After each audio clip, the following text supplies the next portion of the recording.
at a very famous intersection here in San Francisco, Hayden-Ashbury. This block right here is the center of the hippie countercultural movement of the 60s. I'm here in San Francisco still. The hippies questioned the order. Now at this point, we're going to leave Golden Gate Park to go into and take a slight sojourn through the Haight-Ashbury district of San Francisco.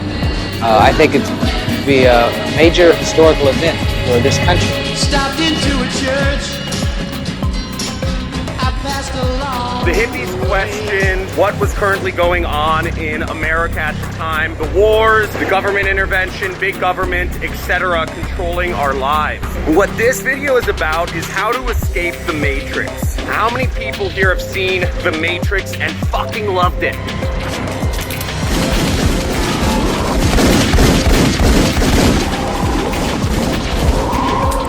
It's one of my favorite movies. I love this movie because everything it says is true. And I'm also a big fan and debater of simulation theory. Well, maybe we're in a simulation right now. Yeah. Yeah, seriously. It's something I talk about a lot with my friends. But the Matrix, if you remember, there's a key point in there. He says, Neo, they've built a prison for your mind. It is a prison you cannot see or smell or hear or touch. It's a prison for your mind. You are a slave, Neo. Like everyone else, you were born into bondage. Born into a prison that you cannot smell or taste or touch. A prison for your mind. And that is exactly true. That's exactly what we're living in right now. The three things that are part of imprisoning our mind, there are three core things. Two of them, actually almost all three of them, are things outside of our control. So the first thing, the thoughts, the rules, the structure that control our mind are our parents.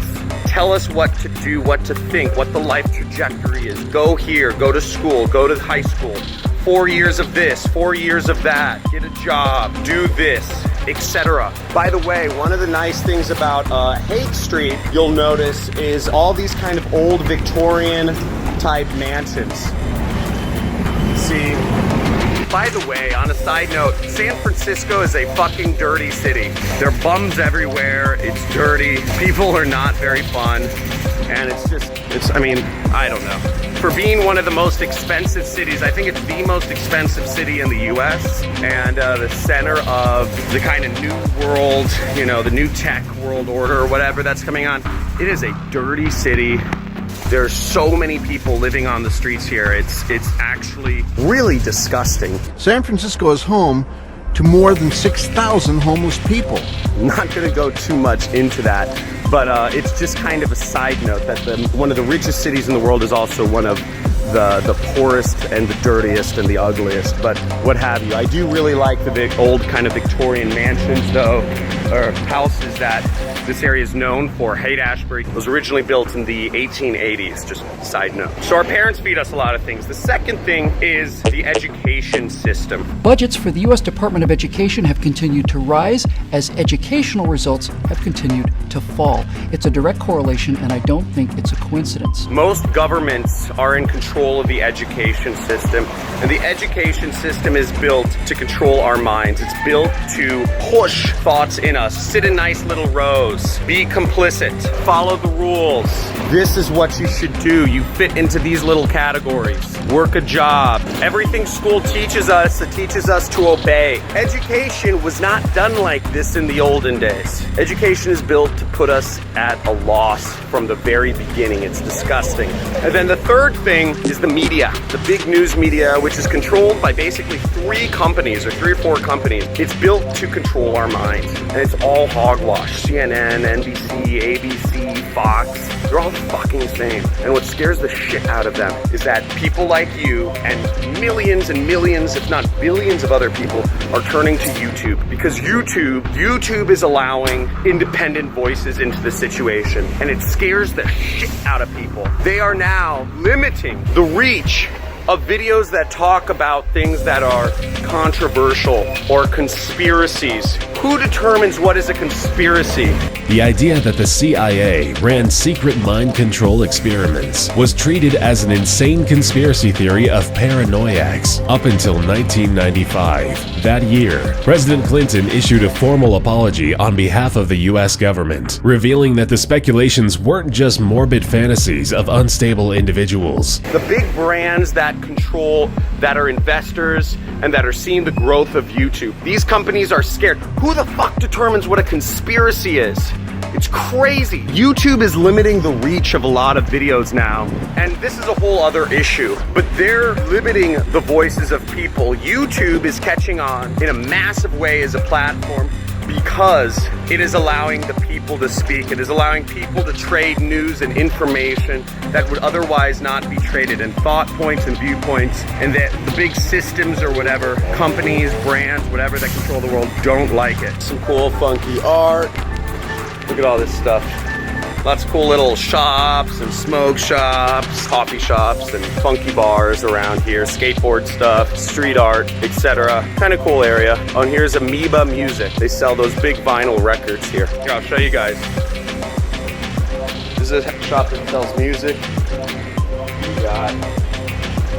You got that right there. So the best way to get control of these, obviously you can't affect what your parents say, what the education has told you, and what the media has told you, but question everything, myself included, but question everything. Don't take all the information people tell you for granted. Be skeptical, but to a point. It's your life. You determine what goes on. I hear a lot of people say, oh, John, what you talk about is bullshit. You can't make $1 million in a year. That's not possible. Nobody does that. You tell everybody can be an entrepreneur. John, that's not possible. Who the fuck are you joking? How the fuck are people making all this money on the internet? Look around, man. Look around. It's possible. It's not just me, man. It's not just me. There's lots of people out there being very successful. So escape the matrix. Escape the prison for your mind. Start destroying those walls. Feed yourself the right media. Question what your family's fed you since birth. And turn off the fucking big news media. It's all bullshit. Bullshit. Bullshit. Bullshit. Bullshit. Bullshit. Follow me. There are other people on YouTube which are really cool. I love Casey Neistat, and I just look up a lot of stuff on YouTube, frankly. Just looking around. Guys, like this video. Let me know if this resonates. This might have been uncomfortable for some people. I'm questioning a lot of the things that I think people out there believe solidly with or grew up with or whatnot. But like it if you agree. Like it if you're on the same page. Subscribe and leave a comment below. I love hearing from you guys. Love the community we're building. And as always, stay good. See you tomorrow. John's training helped me buy a car and stop trading time for money. It's worth it to buy John's program because you can double, triple, even quadruple your money in a very short amount of time. Hi, my name is Demetrius. I basically started using his tactics yesterday and already started seeing results. After going through the program, I made my first commissions basically yesterday. John Crestani, thank you so much for access to your program. It is powerful, and I hope your students and people actually get in, and they'll see. They'll be able to understand what I'm talking about. Okay, so thank you again, and I appreciate everything that you put out.